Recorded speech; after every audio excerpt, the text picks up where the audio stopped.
Merci beaucoup, Madame la rapporteure. La parole est désormais à Monsieur Olivier Gaillard, rapporteur pour avis de la Commission des finances, de l'économie générale et du contrôle budgétaire pour une durée de 5 minutes.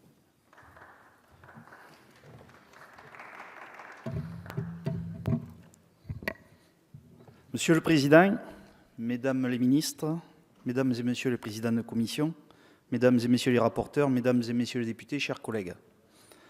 Avant d'en venir aux aspects financiers, je tenais à souligner que la loi de programmation militaire, cet outil de création gaullienne, a été conçu pour s'inscrire pleinement dans le mécanisme budgétaire. On ne peut et on ne doit pas la résumer à de simples vœux. Son importance politique lui donne une portée qui conditionne l'avenir.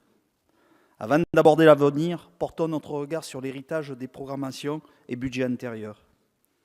Les choix politiques relatifs au domaine militaire, avec la réduction du format et la professionnalisation des armées, expliquent que depuis des années, les lois de programmation sont sous-exécutées, n'entraînant que la survie de notre modèle d'armée en tension. Malgré les réductions successives des effectifs et les restructurations, notre pays a continué d'utiliser activement ses hommes et équipements à des fins opérationnelles et stratégiques. C'est pourquoi cette LPM trace une remontée en puissance au prix d'un engagement financier au profit des armées qui est extrêmement important dans un contexte de contrôle de nos dépenses publiques. Vous savez toutes et tous que cela signifie un véritable choix politique et budgétaire en faveur de notre défense. Un nouveau chapitre s'ouvre dans l'histoire de la programmation militaire et des budgets défense. Cette LPM fait le choix d'une inflexion stratégique duale. Tout en étant hauteur d'homme, comme vous l'avez dit, Madame la Ministre, elle n'est pas sans ambition. Au contraire, elle a comme cap l'ambition 2030 d'un modèle d'armée complet et équilibré. Il s'agit de répondre aux besoins opérationnels immédiats, régénérer les hommes et les matériels usés par le temps. Mais elle fixe également les grands programmes d'investissement dans le domaine de la dissuasion, du renseignement et de la lutte cyber, de l'innovation. Rappelons que la loi de finances pour 2018 a établi une augmentation de 1,8 milliard d'euros des ressources de la mission défense, qui trouve une suite logique dans les grandes trajectoires financières de la LPM et qui continueront bien entendu d'être ascendantes. L'effort de défense sera progressivement porté à 2% du PIB à l'horizon de 2025. Sur la période 2019-2022, les enveloppes de crédit de paiement ont été fixées à une augmentation de 1,7 milliard d'euros par an. Pour les 5 premières années, 2019-2023, ce sont près de 198 milliards d'euros de crédits budgétaires qui sont prévus pour les armées. Les crédits annuels hors pension de la mission défense passant ainsi de 35,9 milliards en 2019 à 44 milliards en 2023. Les efforts pour assainir la gestion et rendre les prévisions plus sincères sont aussi remarquables. Le report de charges sera ramené à environ 10% à l'horizon 2025.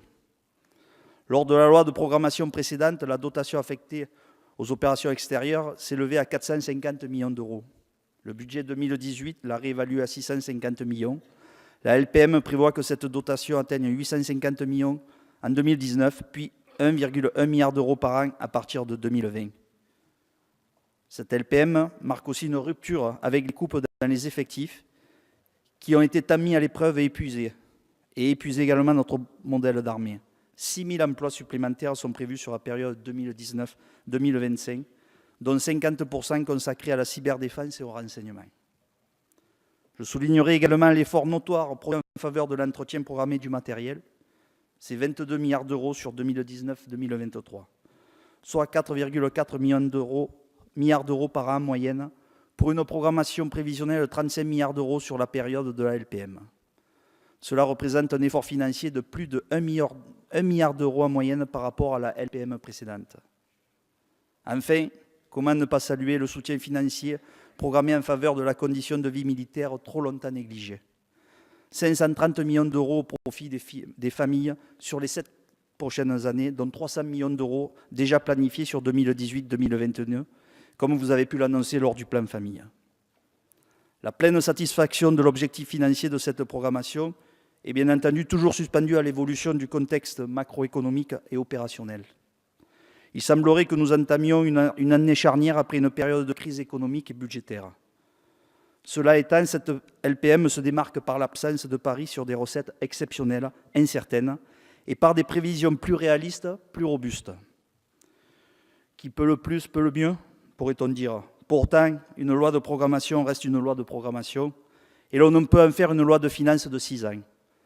La trajectoire opposée par la LPM est forcément moins rigide, surtout sur la fin de la période de programmation. Cela étant, cette LPM n'est pas construite pour que son équilibre général soit bouleversé par des réactualisations. Elle est aussi conçue pour évoluer de manière synchrone avec la loi de programmation des finances publiques.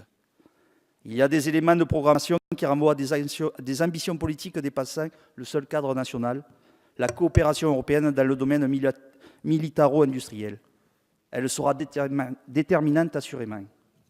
Maintenant, au titre premier de la présente loi de programmation et au nom de la Commission des finances, je formule bien entendu un avis favorable compte tenu de l'équilibre satisfaisant que les dispositions ménagent entre enseignements tirés de la revue stratégique et la restauration des comptes de l'État. Je vous remercie. Beaucoup, monsieur le rapporteur.